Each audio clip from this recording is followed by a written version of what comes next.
ሰላም ወደ ቻናል ተከታታዮች ሰላም ብለናል። እንደምናችሁ ከመጠፍተናል በጣም ይቅርታ።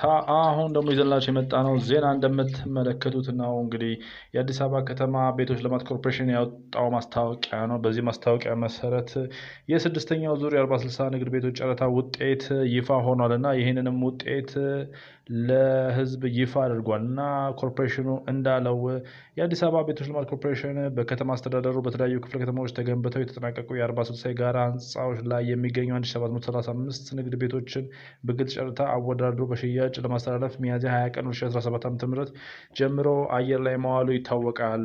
በመሆኑም ለጨረታ ከቀረቡት የንግድ ቤቶች መካከል ከዚህ በታች በተቀረበው ሰንጠረዥ የተገለጹት 419 ተወዳዳሪዎች ከፍተኛ ዋጋ በመስጠት አሸናፊ ሆነው የተለዩ መሆኑን እየገለጽን ይህንን ጨረታ ለማስፈጸም በወጣው የተጨራሾች መመሪያ ክፍል 2 አንቀጽ 28 የጨረታ አሸናፊ ማሸነፉን በአዲስ ልሳን ጋዜጣ ወይም በማስታወቂያ ከተገለጸበት ቀን ጀምሮ 10 ተከታታይ ቀናት የቅሬታ ማቅረቢያ የስራ ቀናት በኋላ የተለያዩ አሸናፊዎች ተቋሙ ጥሪ ከሚያደርግበት ቀን ጀምሮ ባሉ 15 ተከታታይ የስራ ቀናት ውስጥ አዲስ አበባ ቤቶች ልማት ኮርፖሬሽን ዋና መስሪያ ቤት ውል መዋያ ቦታ በመገኘት የንግድ ቤት የሽያጭ ውል መፈጸም አለበት ተብሎ በተደነገገው መሰረት ተፈጻሚ የሚደረግ መሆኑን ታውቆ በጨረታ ውጤቱ ቅር የተሰኘ ማንኛውም ተጫራች ከዛሬ የሰኔ 21 2017 ጀምሮ ባሉት 7 ተከታታይ የስራ ቀናት ውስጥ ቅሬታውን ለዚህ ጉዳይ ለተቋቋመ ቅሬታ ሰሚ ኮሚቴ በጽሁፍ ማቅረብ የሚችል መሆኑን ያሳውቃል ይላል የአዲስ አበባ ቤቶች ልማት ኮርፖሬሽን። እናም እንደተባለው ከዚህ ቀጥሎ ደግሞ የምናቀርብላችሁ እያንዳንዱ 419ኙንም